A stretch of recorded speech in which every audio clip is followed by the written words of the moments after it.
giant machine driver. Tales from the digging grounds of the world. Welcome to our world, where there are no spotlights, no glory, just dirt, diesel fuel, and wind that cuts like knives in your face. My name is Mike, 48 years old. From Wyoming, where I was born in the middle of icy fields and windy all day and night.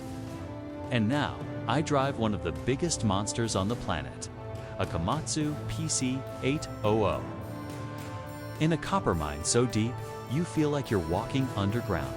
It's not just driving, it's living with steel and weather every morning. I climb into an excavator the size of a 4-story building. But before I do, I have to fight the bitter cold of below 0 degrees Fahrenheit, minus 17 degrees Celsius, and the wind that cuts my face. When the weather is bad, the metal shrinks. The oil congeals, meaning it can take up to 2 hours just to get the system up and running. There's no one there to help me, no warm office with coffee. Just the howling wind, the smell of burning oil, and the ground shaking as the giant shovel starts to dig into the ground. You'll never understand this feeling from a YouTube video piloting an 800-ton beast in a place with no gas station, no ambulance nearby, no one to call for help if you get into trouble.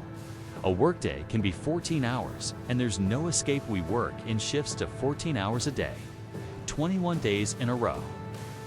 Then you get 7 days off, but most of the time, it's just enough to go home, hug your wife and kids, and then head back to the mine. Inside the cabin, the air is thick with coal dust, the smell of hot rubber, and the constant roar of the engines. Despite the soundproof cabin, after 10 years in the business, I lost almost 30% of my hearing. That's the price to pay for a decent salary if you live long enough to use the money. Danger zone. Every dig is a fish. Keeley once test drove a Lieber, our 9800, a spaceship-like excavator with a giant bucket weighing nearly 50 cubic meters. But it was that terror that haunted me. At a mine in northern Canada, I once miscalculated the slope of the slope. The whole machine, weighing more than 800 tons, tilted as if it were about to fall into a deep hole. I braked just in time. Heart stopped. Some people are not as lucky as me. 2 years ago, a colleague named Rick drove a Cat 6090Fs. The ground gave way after an unusual snowfall. The machine was swept down like a toy. It took a week to find the body.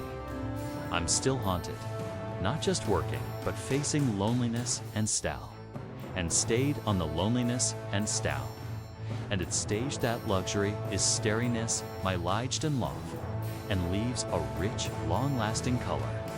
The machine was swept down like a plas that was saved scowl. It took a week to sit, my stoop club, my white clays. My F, my steelness, my F. By place a cave, but by my inside, with Siwad my M. We say lead be like Harry to see dotted, Kedsley Sikler Riki to me sick. Illness, we often worked in the middle of the desert or high in the mountains. There was no internet, no phone signal. I remember when my youngest daughter was hospitalized. I didn't know until I returned home after 3 weeks. We ate packed meals, slept in shipping containers, and woke up every morning with a cold back. Driving an excavator is not a glorious thing, it is a silent sacrifice.